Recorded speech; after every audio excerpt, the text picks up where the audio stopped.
मित्रों नमस्कार। कुंभ मेले में आपका स्वागत है। कुंभ, वो भी महाकुंभ, सनातन संस्कृति का सबसे बड़ा प्रतीक।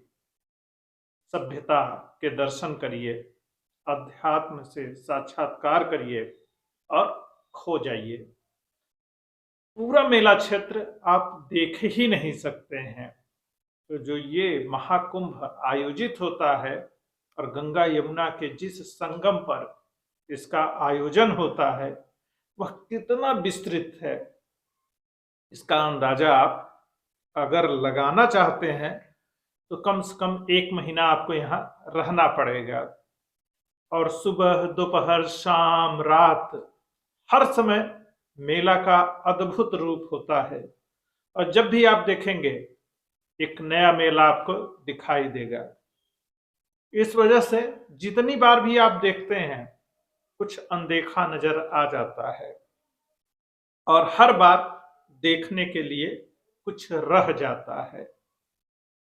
गंगा जी के दोनों आर पार, मतलब एक तरफ दारागंज, दूसरी तरफ झूंसी का क्षेत्र, फिर यमुना जी के उस पार बड़े हनुमान जी और संगम का क्षेत्र और अरैल का क्षेत्र।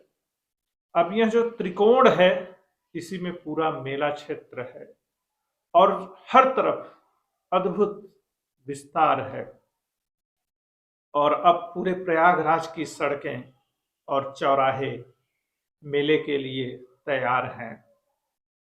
और हर बार मेले में न जाने कितने फ्लाईओवर और पीपे के पुल बनते हैं और पूरी दुनिया के लिए प्रयागराज में गंगा यमुना के किनारे एक महानगर बस जाता है, जो सनातन संस्कृति के यात्रा का सबसे बड़ा प्रतीक बन जाता है।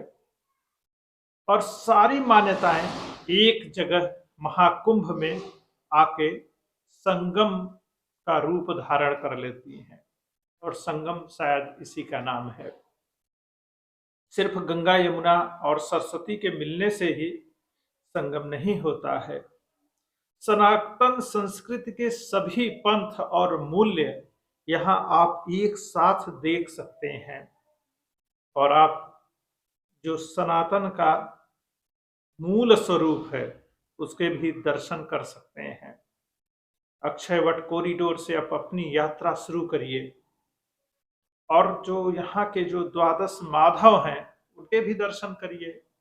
और आधुनिक होते समाज में किस तरह से धर्म अपनी भूमिका निभाता है, इसको भी समझने, देखने और जानने की कोशिश आप कर सकते हैं। और यह आपके समझने, देखने, जानने की सामर्थ्य निश्चित करेगी कि आप क्या देख पाए और कितना कुछ समझ पाए। और इसी का नाम महाकुंभ है। आइए, किसी एक कोने में, किसी रास्ते पर, किसी पगडंडी पर, कहीं भी बस मौन साध कर कुछ देर बैठ जाइए। आते जाते लोगों को देखिए, कैसे किस तरह से धर्म के लिए आम लोग समर्पित होते हैं। लोक आस्था, जन आस्था का मतलब समझिए कि एक तरफ राजनीति है, दूसरी तरफ बाजार है और तीसरी तरफ बहुत सारी और चीजें हैं। और चीजों में, उसमें छोटे छोटे ठग भी हैं और बड़े बड़े ठग भी हैं, जो तरह तरह के गेटअप और मेकअप में मेला में खोए रहते हैं। और उनका भी व्यापार बड़े अच्छे से चल रहा है। तो आध्यात्म का यह एक बड़ा बाजार भी है और भक्ति का सबसे बड़ा केंद्र भी है। अब आप क्या खरीदना चाहते हैं और क्या समर्पित करना चाहते हैं, और ठगे जाने के लिए आए हैं कि ठगने के लिए आए हैं, यह भी आप पर ही निर्भर करेगा। वैसे यहाँ कल्पवास की परंपरा है और मेला में एक बड़ा जन समुदाय जो आता है, वह कुछ देने आता है और खुद को समर्पित करने आता है। और वह भक्ति माँ गंगा और यमुना को लेकर भी है और धर्म को लेकर भी है। पूरा मेला क्षेत्र अन्न क्षेत्र में परिवर्तित हो जाता है, जहां रहने खाने की कोई कमी नहीं रहती है। और करोड़ों लोगों का पेट कैसे भर जाता है, इसका अंदाजा अगर आपको लगाना हो और भारत की उस अन्न क्षेत्र की भूमिका को समझना हो तो उसे भी आप मेला क्षेत्र में आकर आप देख सकते हैं। स्नान की परंपरा, पवित्र होने की परंपरा और एक दूसरे से जुड़ने और जोड़ने की परंपरा, जहाँ एक तरफ राजनीति है और राजनीतिक दर्शन है जो सनातन को बांटने का काम कर रही है, वहीं सनातन कैसे एक दूसरे को जोड़ती है और राजनीतिक दल और तमाम विचारधारा के लोग जो भारत को खंडित कर रहे हैं। खंडन की शुरुआत सिर्फ राजनीतिक स्तर पर नहीं होती है, उसकी सफलता का जो सूत्र होता है लोगों के अंदर विखंडन की और अलग होने की जो विचार है पहले वहां से होता है। मतलब लोगों के मस्तिष्क में यह बात बैठा दिया जाए कि हम अलग हैं, हम आप जैसे नहीं हैं, मैं विशेष हूं या फिर मैं खास नहीं हूं। यह हर तरह की विचार तोड़ने की शुरुआती परंपरा या नींव होती है कि कैसे अलग करने के लिए विचारों को बैठाया जाता है। अगर आप अपने को कमतर और छोटा मानते हैं तो अलग होने की शुरुआत वहीं से हो जाती है। कोई खुद को कितना भी बड़ा मानता हो, वह उसकी समस्या है, उसकी चिंतन परंपरा है, उसकी सोच है, उसका अहंकार है। पर आप अपने को अगर छोटा मानते हो, हीन मानते हो, तो आपकी मदद कोई भी नहीं कर सकता। और खुद को छोटा मानना सबसे बड़ा अपराध है। तो इस अपराध से आपको बचना है, अपने आप को कम नहीं मानना है। अब देखिए पूरे मेला क्षेत्र में न तो कहीं किसी का नाम पूछा जाता है, न किसी की जाति पूछी जाती है, न किसी का पंथ पूछा जाता है, न किसी की पूजा पद्धति पूछी जाती है। आप मेला क्षेत्र में हो इसका मतलब आप इस विचारधारा परंपरा से सहमत हो, आप भक्ति भावना से ही आए हो, यह बात मान लिया जाता है और इस बात पर कोई संदेह भी नहीं किया जाता है। पूरे मनोयोग और भक्ति के साथ जब माँ गंगा में आप आस्था के साथ डुबकी लगाते हैं तभी आप पवित्र हो जाते हैं, तर जाते हैं, ऐसा माना जाता है। और वही लोग यहाँ आए हैं, यह बात सब लोग स्वीकार करते हैं।